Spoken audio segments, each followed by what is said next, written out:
Hey guys, welcome back to another video with Bardwell Farm. I'm just hanging out on the back of the transplanter. Could be ghost riding the tractor right now, you never know.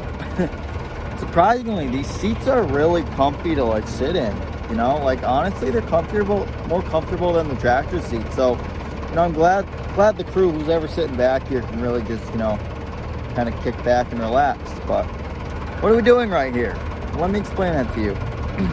So, here on the farm, we do a lot of production of pickling cucumbers. They're one of my favorite crops to eat in the summer.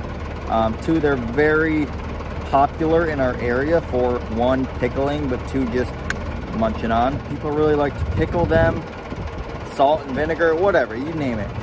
But we pick a lot of them in the summer, and we ship them out by the box or the pallet even. They're just a really popular crop around here, and we grow a specific old-fashioned, it's not an heirloom, but it's an older style cucumber that I really just think has so much better flavor and crunch, and I just love it. The only downfall with that one variety is that its harvest life is really short. It's like 2 weeks. That's it. A normal hybrid cucumber nowadays, you could probably get like 3, maybe 4 weeks if you really stretch them, depending on the time of season and how your fertilizer program's going. But every year I try something different. It's a crop I like growing. It's not something I love picking because it's so labor intensive, but that's why we have awesome crews to be able to help out with that. Just trying to be realistic here, honestly. But so pickling cucumbers are planted, you know, throughout the summer. They are a vulnerable crop to frost, so we have to wait obviously later in the season until it's warm enough by any chance of the frost. Where at this rate, last week there was a chance of frost, you know, out of the blue, and Saturday it's going to be like 120. Just kidding, but it's going to be like 96 degrees, which is crazy for this time of year. It's like way too hot, just one day.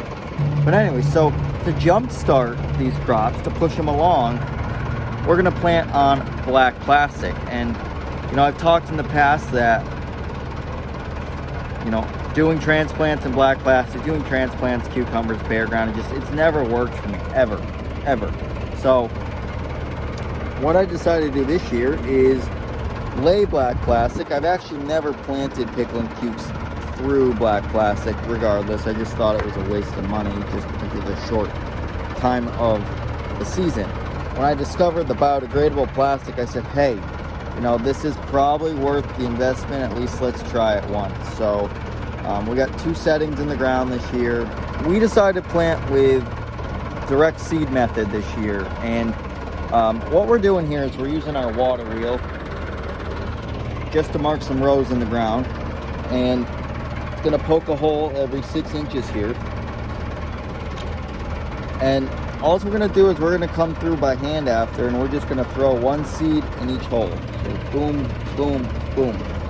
And we're going to have someone else just come through and just quickly cover these with soil, just a little bit. Cucumbers only like to be planted about a ½ inch deep, if not less. So they're a shallow rooted crop. They like to be shallowly planted, you name it. So again, to take the mind thinking and ease out of everything, we use this water wheel system to mark out the rows, and we'll come through and plant. If you can see over here, I'm trying this a little differently because, you know, everything's trial and error. So, you know, we plant at a 6-inch spacing. So these are the first setting that came up, and they look pretty good. But I did these at a 12-inch spacing, and I had to put 2 seeds in each hole. And honestly, to be able to facilitate grabbing 2 seeds and putting in each hole really took more time than I thought it would have, because picking up 2 seeds every time is not perfect. It doesn't happen. So what we're going to try here is we did this over here at 6 inches, and we're hoping to be able to just pick up 1 seed at a time and throw it in the hole. When I did this myself, the first setting, it took me about 3 hours. There's 6 beds here at like 300 feet.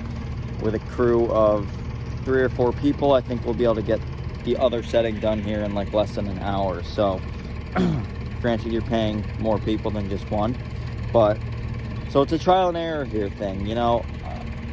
I'd love to really hear how people are doing with doing actual transplants. I'm sick of risking it. I think it's a waste of time, waste of greenhouse space. So we're just gonna put the seeds right in these holes, and they're just gonna come up like I would if I direct seeded them with the Mater Max. So the nice thing about this is that these are a longer season variety. They're better for earlier or later in the season, I've been told. So we're gonna try it out and see what happens. So stay tuned on the planting, and stay tuned when we get closer to harvest, because we're hopefully right around the corner.